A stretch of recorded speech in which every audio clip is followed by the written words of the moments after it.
تعال بقى أقول لك على 7 كلمات فيها خير الدنيا والآخرة، واوعى تضيعهم من إيدك أو تسيبهم، وخليهم دايما معاك وعلى لسانك في وقت فراغك أو في مواصلاتك أو في عربيتك أو حتى راكب عجلة أو كنت في توك توك. طب إيه هم ال7 كلمات دول؟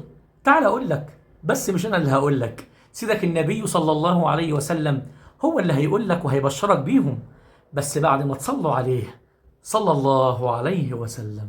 أتى أعرابي للنبي عليه الصلاة والسلام وقال: يا رسول الله، علمني كلمات تنفعني، يعني كلمات تفتح لي خير الدنيا وكمان تنفعني في الآخرة وتكون سبب في إنها تتغفر لكل ذنوبي. فقال له النبي عليه الصلاة والسلام: يا رجل، قل سبحان الله والحمد لله ولا إله إلا الله والله أكبر. فأخذ الأعرابي الكلمات من النبي صلى الله عليه وسلم وذهب، فلما ذهب وقف في الطريق فقال في نفسه: هذه الكلمات كلها لله، فأين الكلمات التي هي لي؟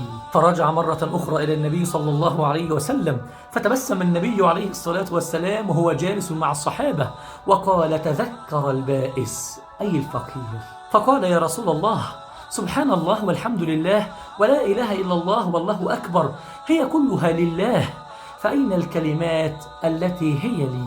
فقال النبي صلى الله عليه وسلم: يا رجل، إذا قلت سبحان الله قال الله قد صدقت، وإذا قلت الحمد لله قال الله قد صدقت، وإذا قلت لا إله إلا الله قال الله قد صدقت، وإذا قلت الله أكبر قال الله قد صدقت. ثم إذا قلت بعدهم: اللهم اغفر لي قال الله قد فعلت، اللهم ارحمني قال الله قد فعلت، اللهم ارزقني قال الله قد فعلت.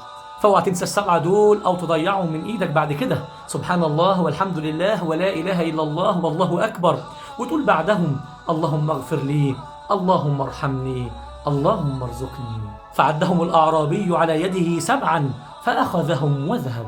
فيا ريت بقى لو لقيت خير في الفيديو ده ما توقفوش عندك، ويا ريت تعمل لايك وتشيره علشان يوصل لأكبر عدد من الناس، وما تنساش إن الدال على الخير كفاعله. كن جميلا.